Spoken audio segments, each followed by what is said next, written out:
Your paycheck just hit your account and you have exactly 15 seconds before your brain starts destroying your financial future. I'm serious, 15 seconds is all it takes for most people to mentally blow money they haven't even touched yet. Your mind immediately starts calculating whether you can finally buy that gadget you've been eyeing, how many restaurant meals you can afford this month, or if those shoes in your online cart are finally within reach. But what if those same 15 seconds could transform you from perpetually broke to genuinely wealthy? What if a simple routine executed every payday could put you ahead of 90% of people financially? I've helped hundreds of people master their money the moment it arrives. And in the next 10 minutes, I'm revealing the exact system that separates financial winners from everyone else wondering where their cash disappeared. Here's what's shocking. Most people have zero clue what happens to their paycheck after it lands in their account. They know rent gets paid somehow, food appears in their kitchen, and Netflix keeps working.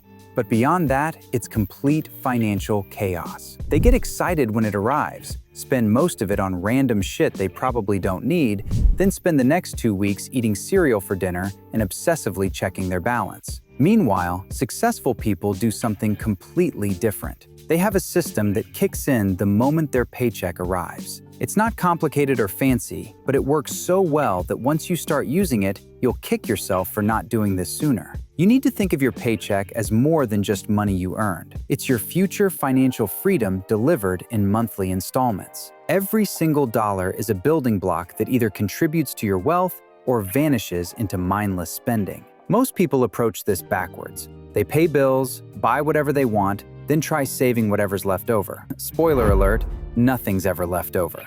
Wealthy people flip this process completely. They pay themselves first, allocate every dollar intentionally, and make their money work as hard as they did to earn it. They understand financial success isn't about making more money, though that helps. It's about having a system that works regardless of your income level. This brings me to the foundation of everything we're covering today. Before building wealth, you need to know exactly where every dollar goes. Not some vague idea about major expenses, but precise understanding of how each dollar gets allocated. Step 1 sounds boring, but is absolutely critical. You must determine what percentage of your income goes toward true necessities. These are things you literally cannot survive without. Housing costs like rent or mortgage payments, food that actually keeps you alive, basic transportation, essential utilities, and healthcare. Notice I didn't include premium cable packages, unused gym memberships, or 17 different streaming services. Those might feel necessary when binge watching your favorite show,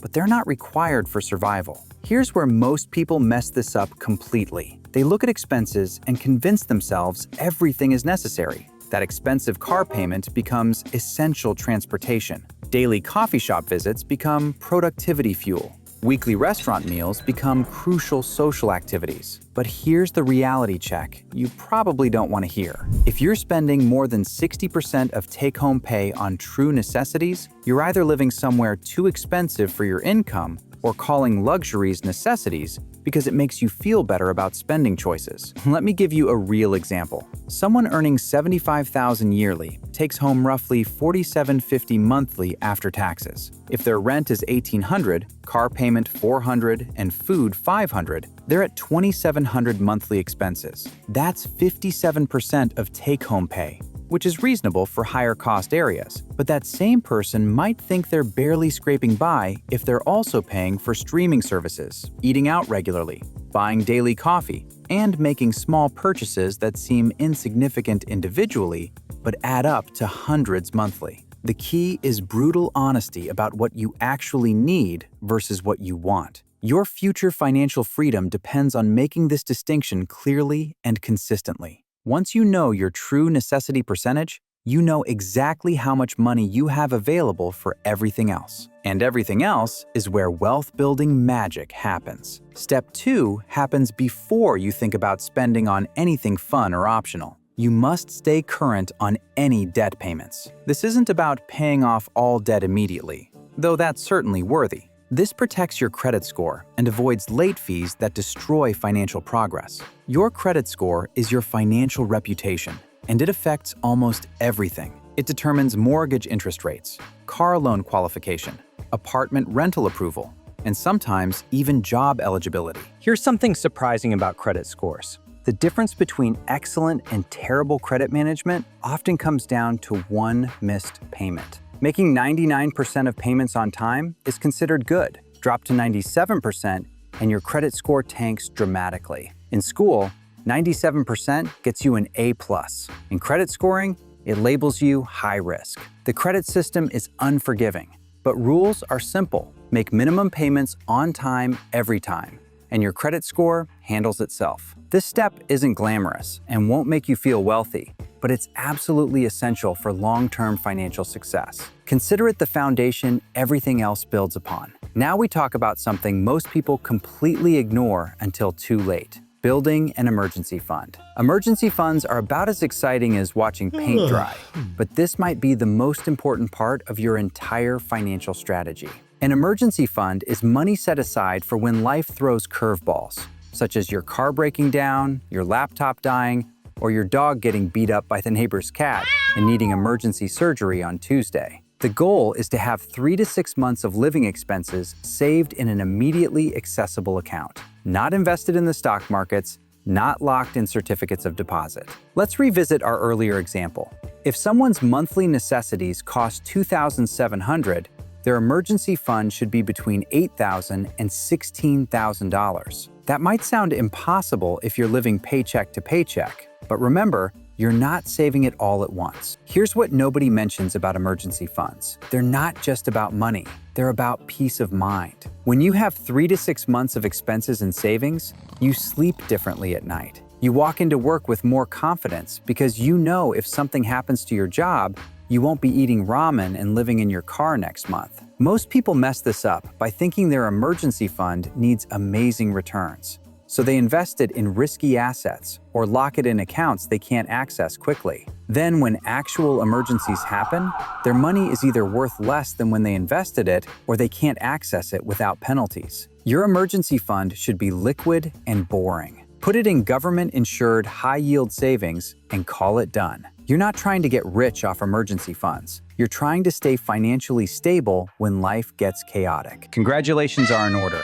Now that your emergency fund is established, you've graduated from financial survival mode to wealth building mode. This is where things get interesting and where most people start seeing real progress toward financial goals. Step 4 is where you start investing for your future self, and compound interest begins working in your favor. If your employer offers retirement plans with matching contributions, this should be your absolute first investing priority. Think about employer matching this way.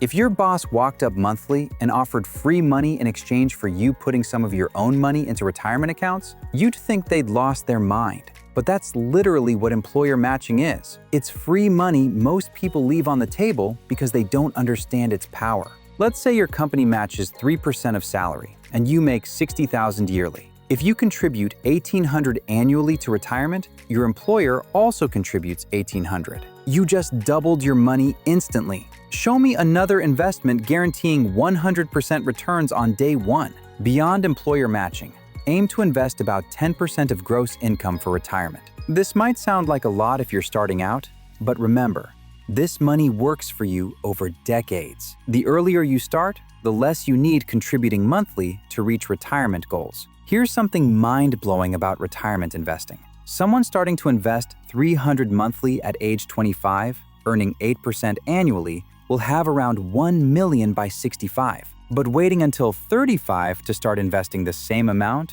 only gets them $400,000 at retirement. That 10-year delay costs around $600,000. Time is literally money when investing, and every month you wait is money you're throwing away. Now, I would argue that investing in life experiences is more important than in some stocks. So if you're 20 or 25, that money is better spent taking that trip to Europe and do the things you dreamed of. At 35, you won't feel like backpacking for weeks and sleeping in dodgy hostels with 4 other dudes who fart and snore all night long. What I find crazy is that most people never start investing at all. They spend months researching perfect investment strategies, reading about different fund options, and analyzing expense ratios like they're solving world hunger. It's enough to invest in a simple, diversified index fund tracking the overall stock market.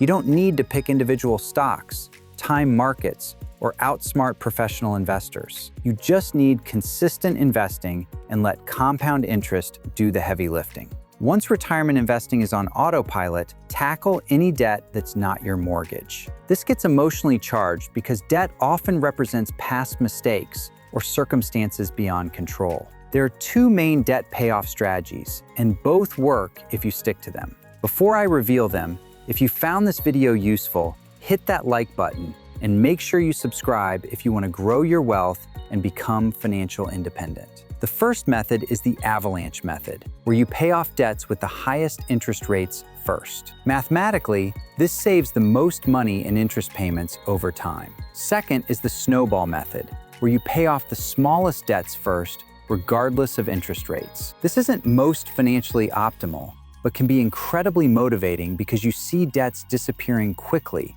giving momentum to continue. I personally prefer the snowball method because personal finance is more psychology than mathematics. If paying the smallest debts first keeps you motivated to continue the process, that's the right strategy, even if it costs a few extra dollars in interest. The key is picking one method and sticking until all non-mortgage debt is gone. Don't overthink it. Don't switch strategies halfway through.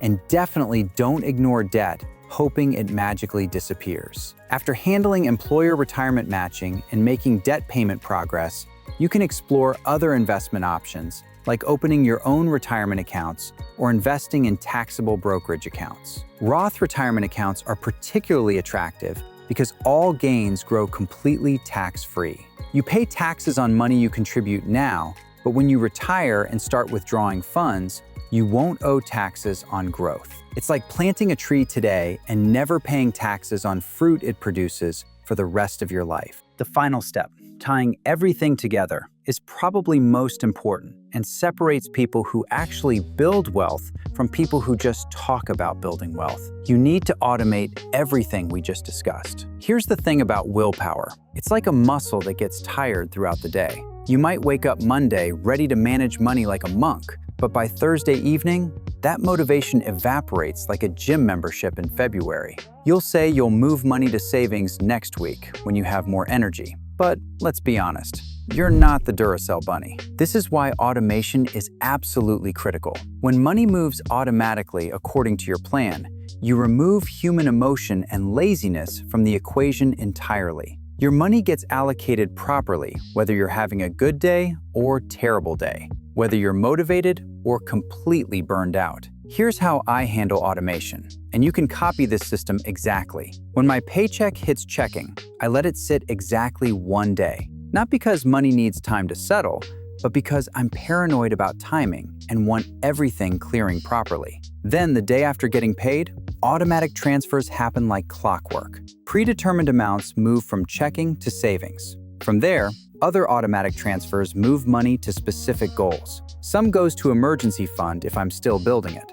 Some goes to investment accounts. Some goes to separate accounts where I save for taxes if self-employed. The beautiful thing about this system is I never have to think about it. Never have to remember moving money around. Never have to fight temptation to spend money that should go toward my future. It happens automatically, like rent payments or phone bills. But here's where most people mess up automation completely. They set up automatic transfers, then forget adjusting them when situations change. They get raises, but keep saving the same dollar amount instead of increasing savings rates. They pay off debt, but forget redirecting that monthly payment toward investments. They're running on financial autopilot, but never update their flight plan. This paycheck routine isn't rocket science, but it works because most people never follow a system. Start treating your money like the wealth-building tool it is, instead of monopoly money you found in couch cushions. Automate everything. Stick to the plan. In 5 years, you'll be amazed how simple it was, while everyone else still wonders where their money disappeared.